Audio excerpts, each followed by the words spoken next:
فرمایا کہ اللہ سب کی مغفرت کر دے گا سوائے 6 افراد کے کہ اللہ ان کی مغفرت نہیں کرے گا۔ نمبر 1، مشرک کسی قسم کا بھی شرک کرتا ہو، چاہے اللہ کی ذات میں شرک کرتا ہو چاہے اللہ کی صفات میں شرک کرتا ہو، مشرک کی اللہ مغفرت نہیں کرے گا۔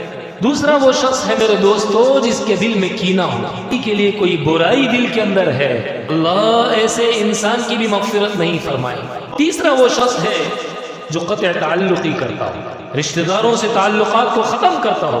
اللہ کے نبی نے فرمایا اللہ تعالیٰ آسمانوں پر ان کے اعمال کو قبول نہیں کرتے ہیں جب تک کہ وہ آپس میں صلح نہ کریں۔ چوتھا وہ شخص ہے میرے دوستوں میرے عزیزوں جو ڈاکہ زنی کرتا ہو، دوسروں کا مال چراتا ہو۔ اس کی قرآن کریم میں بھی اللہ رب العزت نے بڑی سخت قسم کی سزا بیان فرمائی۔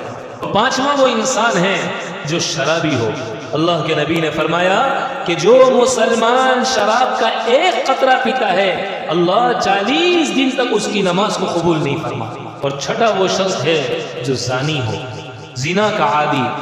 آج میرے دوستوں میرے عزیزوں ہر انسان کے ہر مسلمان کی آنکھوں کی زنا کی عادت پڑ چکی ہے، کان کا زانی بن چکا ہے، زبان کا زانی بن چکا ہے، اعضاء اور جوارح کا زانی بن چکا ہے، اور ہر وقت ہم غیر شعوری طور پر اپنی آنکھوں سے اپنی زبان سے اپنے کانوں سے اور اپنے دل اور دماغ سے زنا کر رہے ہیں اور ہمیں اس کا علم نہیں۔ العینان تزنیان وزناہما النظر، سنو آنکھیں بھی زنا کرتی ہیں اور ان کا زنا اللہ کی منع کردہ چیزوں کو نامحرم کو دیکھنا ہے، اور یہ زنا ہے یہ زنا ہے یہ زنا ہے۔